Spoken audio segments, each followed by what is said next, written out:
A very happy new year to each and every one of you. I'd just like to say thanks for getting me to 1000 subscribers, as that was my goal for 2024.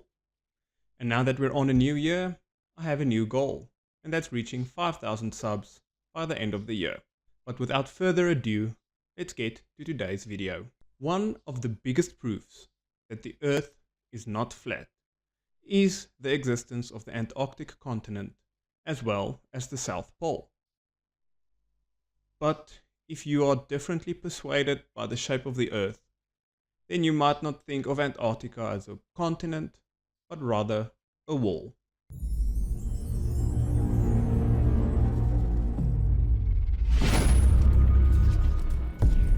Hi everyone, welcome back to the channel. I'm Heinrich, the Real Nuclear Physicist.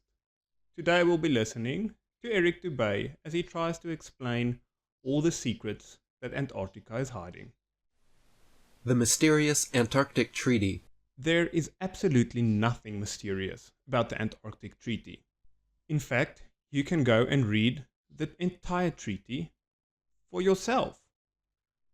But then again, you strike me rather more of the audiobook type than the reading type. So to help you, I'd suggest go and have a look at Creaky Blinder's video, where he actually sat down and read the entire treaty. Was rushed together in 1959 and signed by Argentina, Australia, Belgium, Chile, France, Japan, New Zealand, Norway, South Africa, the Soviet Union, the United Kingdom, and the United States. The treaty was not rushed and put together. Sure, it was set up in about a month and a half in 1959, but only came into effect 2 years later in 1961. Yes, it was signed by 12 countries, South Africa included, but that list has grown since then. And today there are 57 countries on the list that has signed the treaty. And the only thing that shows us is that collaboration between a large number of countries is possible. This treaty came just after a series of groundbreaking expeditions led by Admiral Richard E. Byrd, a highly distinguished American naval officer and explorer. The treaty was not set up thanks to Admiral Byrd. Sure, he led expeditions there, but those expeditions was for the US Navy. The same US Navy that is controlled by the US government, which you claim is hiding everything from you. During the 40s and the 50s, Antarctica was subject to huge international tensions.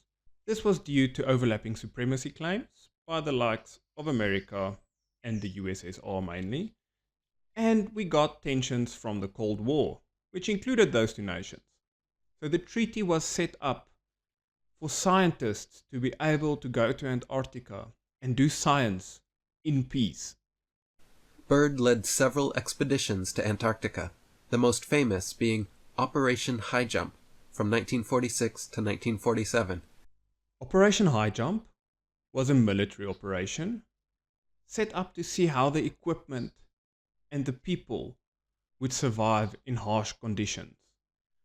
And trust me, Antarctica without protection is quite harsh. Let's think about it like this.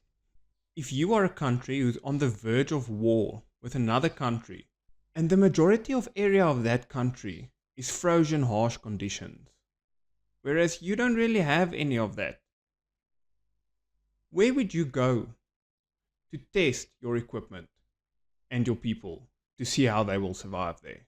And Operation Deep Freeze from 1955 to 1956. Operation Deep Freeze, again led by the government you now claim is hiding everything, was a collaborative expedition to go and have a look at Antarctica because it's one of the continents that we know the least about.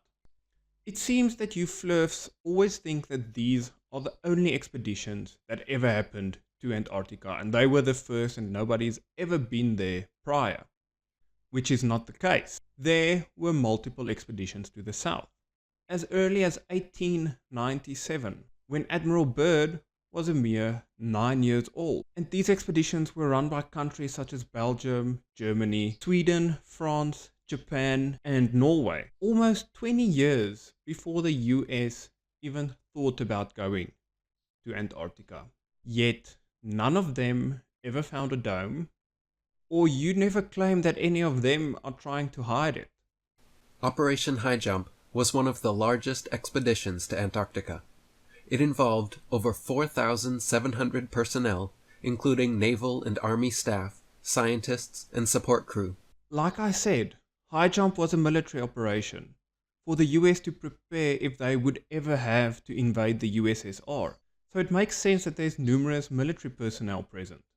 The primary objectives of Operation High Jump were to establish the Antarctic research base Little America 4, test cold weather gear, train personnel, and extend the United States sovereignty over a practical area of the Antarctic continent.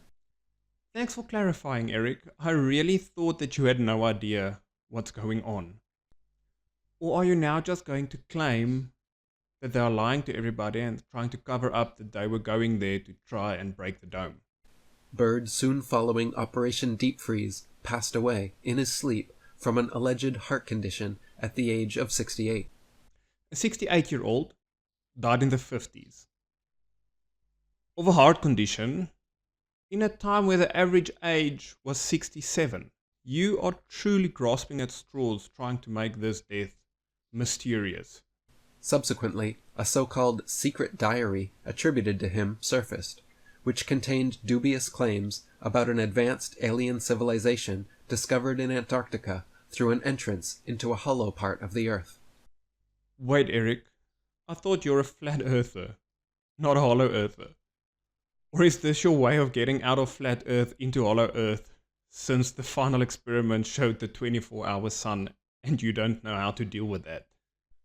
With Eric's identity as a flat earther crumbling before our very eyes, please go down into the comments and tell me if you think he's going on the hollow Earth train.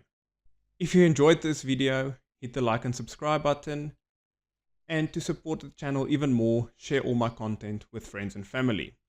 A huge thank you to my YouTube members and Patreon subscribers for supporting the channel financially.